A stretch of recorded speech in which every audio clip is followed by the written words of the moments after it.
ठीक है, मैं समझ गया। डॉक्टर पंकज जी मेरे साथ हैं। डॉक्टर पंकज, क्या इस बार भी 4 जून के बाद जब परिणाम सामने आएंगे, शो स्टॉपर ईवीएम ही रहने वाली? देखिए, पहली बात तो ये पूरी जो बहस है घनश्याम, उसे हमें एक कॉन्टेक्स्ट में समझना चाहिए।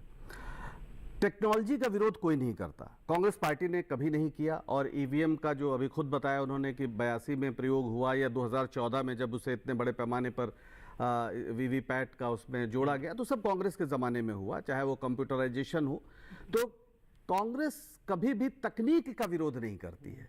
सवाल है हारने पे विरोध करती है। अब अच्छा, तब तो फिर अगर आप इस तरह की बहस पूछ रहा हूं, नहीं, मैं अगर आप पूछ रहा हूं कब करती है घनश्याम, अगर आप बहस चाहते हैं कि हम राजनीतिक तरीके से ही करें, तो फिर मैं कह देता हूं कि 2009 में लाल कृष्ण आडवाणी जी ने बाकायदा उस किताब का प्रीफेस लिखा जो भाजपा के प्रवक्ता जीवीएल नरसिम्हा राव ने लिखा कि क्या भारत में लोकतंत्र खतरे में है। ठीक है। क्या महोदय मैं अपनी बात क्यों कर रहे हैं, हम इनके सवाल का जवाब दे रहे हैं। हुजूर, मैं इनके बहस का सवाल का जवाब दे रहा हूं, आपको परेशान आरोप लगा रहे हैं। आप कृपया अगर बहस को हम लोग बहस को थोड़ा सा अगर हम उस दायरे में करें जिससे हमारे दर्शकों को कुछ समझ में आए, तो पहली बार अगर किसी ने विरोध किया और देश भर में अभियान चलाया तो उसका नाम भारतीय जनता पार्टी है।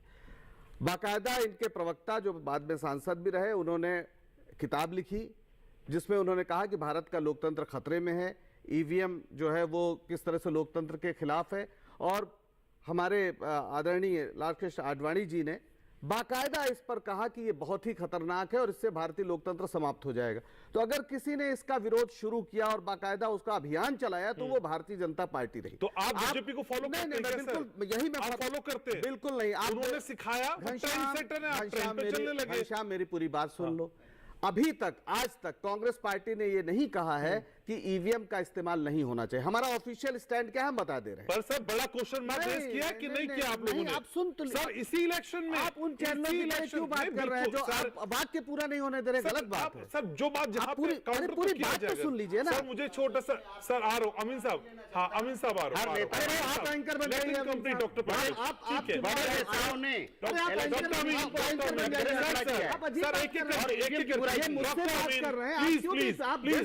कर रहे हैं सर, मैं आऊंगा आपके पास, आऊंगा सर, आऊंगा।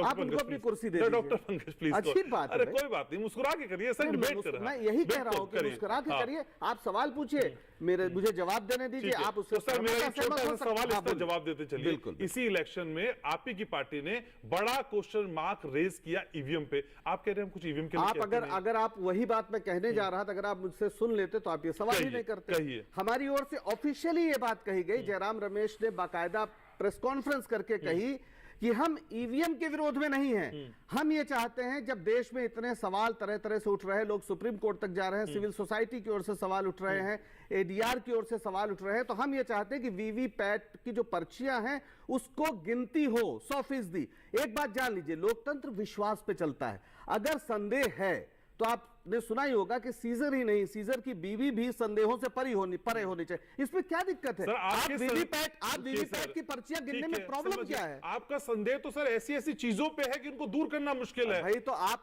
नहीं, सर्जिकल स्ट्राइक पर संदेह बिल्कुल नहीं, ये झूठ है। एक बार नहीं, कई बार आप कांग्रेस पार्टी से बात कर रहे हैं। आप कांग्रेस आपको प्रूफ देते रहिए सर। कांग्रेस पार्टी से बात कर रहे हैं कि नहीं है सर? अरे भाई, वो तो 4 सुप्रीम कोर्ट के 4 जजों ने निकल के कहा कि देश में लोकतंत्र खतरे में है। तो आप इस तरह की बात क्यों कर रहे हैं? सर हर बात का प्रूफ आप अरे भाई, अच्छा वीवीपैट से व्यवहारिक है?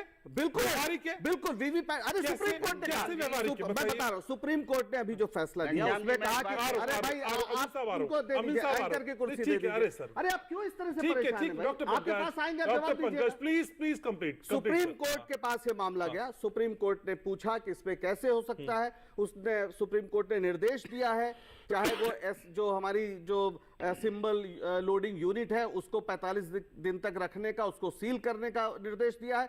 साथ में कहा कि वीवीपैट की जो पर्चियां हैं उस पे बारकोड लगाने का वो करिए ताकि उनकी गिनती मशीन से हो जाए, हाथ से नहीं कहा है कि ये अव्यवहारिक है। नहीं, उन्होंने कहा कि इस दिशा में आगे बढ़ना है। नहीं, सुप्रीम कोर्ट के आप पढ़ लीजिए निर्देश, मेरे पास है, मैं कहीं अभी सुनकर पढ़ा दूं आपको। ठीक है। ऐसे इसका बखूबी जवाब। और सबसे बड़ी बात है कि अगर कोई शक है उस कॉन्टेक्स्ट में, जनता को अगर शक हो रहा तो उसको दूर करने की जिम्मेदारी चुनाव आयुक्त की है। और इसलिए वो शक बढ़ता है कि जब सुप्रीम कोर्ट कहता है कि जो चुनाव आयोग बनेगा उसमें उसके चुनाव के लिए सुप्रीम कोर्ट का जज भी होगा, तो जब कानून बनता है तो जज साहब को बाहर कर दिया जाता है, कहा जाता है प्रधानमंत्री, एक मंत्री, विपक्ष का नेता। ये क्या तरीका है? आप संस्थाओं को स्वायत्त नहीं रहने देना चाहते, दिखने नहीं देना चाहते।